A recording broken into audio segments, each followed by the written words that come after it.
And then the New York Times complained that they had so many more sales. And all the advertisers who advertised in that paper for Monday just simply had a blank, because they aren't reading anything but their own little section. And it was all prearranged by the editor. That I know from experience, from my same Jack Butler. When they made a mistake in one of my ads once, he went down to investigate. So he went to the editor of the religious section. And she said he had to do something to pacify him. And she said, how would you like to see the editorial staff of the social section of our paper? Well, Jack was always out for fun. He said, I would love it. And it was just about 2 months before Easter.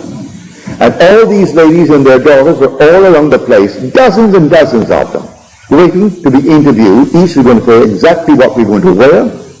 That's been ordered. The dress is all ordered and maybe already delivered. And the kind of a hat, and what church we attend, and where we're going to come out. And the cameras will be there to photograph it. And the morning paper will carry as spontaneous. All spontaneous. And that's the dream world. A man just retired after very successful 30 years in the show business. His name is Sinatra. I recall this vividly when he was a young boy. I came out of my tailor on 48th Street, which was between 5th and Madison Avenue. I'm walking towards 5th. When I got to 5th, here was 3 dozen young girls, 16, 17. And here is a cab right in the middle of 5th Avenue. And here's this young lad. Well, he's 10 years my junior, so he was then, well, whatever it was then, when he got started. His foot on the runway, the cab stalled, traffic backed up, all the horns are honking, the cop is inquiring, and he is signing autographs to these 30 or more. All that was prearranged to block the traffic. So what? They'll give him a ticket. They give the cabbie a ticket. And he'll pay. It'll cost him what? $50, $100? But the publicity, all that was part of the motion. He kept that going until now. And people think, what a big, wonderful man. That has been promoted from the time that he began to breathe as a young lad, as a singer. And it goes all through our entire dream world. And how you don't stop it, you can't stop it. It's part of the dream world. I am not telling you of the dream world. I am telling you of the world wherein you will awake. And when you awake, you'll be clothed in your immortal body. And that is heaven. Heaven is not a realm. It's not an area. Wherever you are clothed in your glorified body is heaven, because nothing remains imperfect in your presence. If you walk through the petrified forest, it will all burst into foliage. If you walk in the desert will blossom. Everything will become beautiful. And things long dead, or not even visible, will suddenly appear because you walk by. So wherever you go, clothed in your glorified body, which comes with your resurrection, makes every place that you go perfect. For wherever you are, things must be perfect. That's what we're celebrating this week. But we aren't telling it that way. We're telling of a little man who died a horrible death 2,000 years ago. And then they took him down from the tree and then put him in a tomb. But God raised him from the dead. You are the one spoken of, and you are still hanging on that tree in a way, for you are nailed upon this body. And the nails are vortices. 6 vortices. A vortex, a vortex, a vortex, a vortex, and both feet. And they are whirling vortices that nailed you here. And may I tell you from my own experience, it was sheer ecstasy. It wasn't painful. There was no pain whatsoever. Sheer ecstasy. And then oblivion.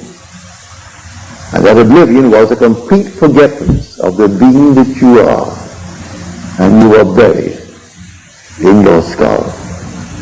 And in that skull you dream the dream of life, as you are dreaming it now. And because it is a dream, if you know it's a dream, you can dream anything to be. If you know it's a dream. You can control the dream. So what would the feeling be like if it were true? Well, you name what it is you would like to be true. And naming it, you dream it just as though it were true. Remain faithful to your assumption. And that assumption of yours, though at the moment appears to be false and denied by your senses, if you persist in it, it will harden into fact. This is the story, and I am telling you what I know that I have experienced. I have experienced the Lord bringing things into being that I dare to assume because I wanted them to be brought into being. And the other, which is the fulfillment of God's promise. For I was that Abraham, so are you. And we were shown the gospel beforehand. We were given a preview of it. And we were told, you will go into a world that is not yours. And there you will be enslaved, and there you will be injured, and there you will be maltreated. But after 400 years, you will come out. Now the 400 is not 400 as you measure time. 400 is simply a symbolical number of a cross. It is a numerical number of the last letter of the Hebrew alphabet, which is the Toph. And Toph has the symbol of a cross. And this is the cross. So as long as I bear this, I am in the world of the premises. But I will come out of it. I will awaken within it, come out of it. And one day, soon after I awaken within it and come out of it, I will shed it.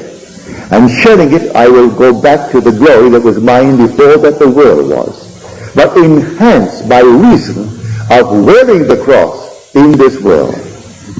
Because no one can consummate this bliss that we saw before the world was, unless he is generated here in this world in flesh and blood.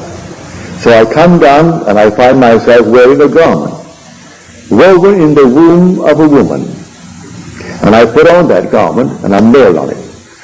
And then I'm buried in that garment, but buried in the skull. And because I'm buried in the skull, I come out of the skull.